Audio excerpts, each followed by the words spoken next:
Hey, it's Matt, your average gamer, and this is the next build that I wanted to put on my channel, and this is the dual Bandit's Curved Sword bleed build. This uses Seppuku, the Ash of War, and this is for PvE primarily. I know the issues with Seppuku and PvP. This is a PvE build and a recommendation for PvE if you're struggling, and if you like bleed builds in general, this is a really fantastic one for PvE. So we're basing our entire thing using the Bandit's Curved Sword. You can get them in the Atlas Plateau near the Hermit's Merchant Shack. They drop from the skeletons there. It's, I think, around a 2% drop rate.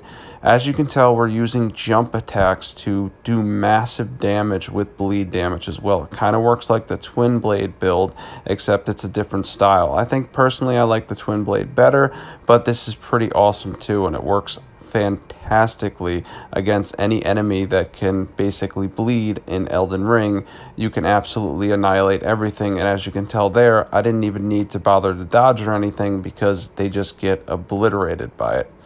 So this is a really effective build, and if you're going to do a bleed build, and a lot of people are into bleed builds, this is one of the better ones that I've tried. And yes, it is currently very meta relevant, and it's used in PvP and whatnot, but for the purposes of PvE, this works fantastically too, because the bleed just procs so fast on the jump attacks. So we're using the Bandit's Curved Sword. We have two of them. You're going to want to get them both to plus 25. The Giant Seal. We have the Arcane Mask, and then we have the Black Dumpling for some buffs. We have the Mushroom Crown just in case. The Raptor's Black Feathers for the jump attacks. Lord of Bloods for the bleed. Rotten Winged Sword Insignia. Ritual Swords Talisman. Claw Talisman. And then the successive attack tear, and then the defensive tear. These are my stats. My stats here are a little bit messy because I was messing around with a lot of buffs. Typically, you're going to want to get Arcane to the soft cap at 60 at the very least, and Dex to at least 40. I sacrificed some of that to do different buffs with Faith because I wanted to buff the Madness Helm, and then you can obviously use the Bleed Mask too. I just don't really use it because it's used so much.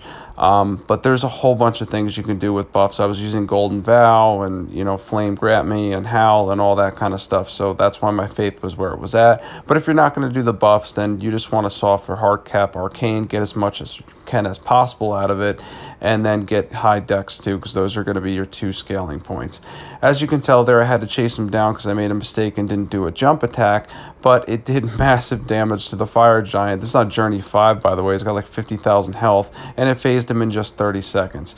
This honestly works great on regular enemies too. As you can tell, it pretty much procs immediately on most regular enemies, which is really convenient when you're trying to run through areas that typically maybe you would just run past at this point because you just don't want to deal with them. With this kind of build, you can pretty much annihilate everything, and you can just run past and obliterate everything along the way, while also being really quick.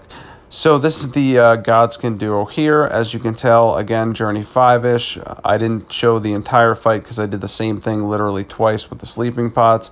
But as you can tell, put them to sleep, and it just completely obliterated their health bar and took it away completely. So even on Mr. Tough Draconic Tree Sentinel here, he takes a ton of damage. And I did have to dodge once here, which I was kind of annoyed. I was like, yeah, well, I don't really feel like dodging, but but yeah, I did have to dodge, and he still ended up going down. I recommend using stuff to keep your stamina up. I didn't for the purpose of this video, but it would definitely help since you're mainly using jump attacks. So if you're not sub, definitely sub. I hope this helps. This is a pretty awesome build. Definitely try it out, and have a great day.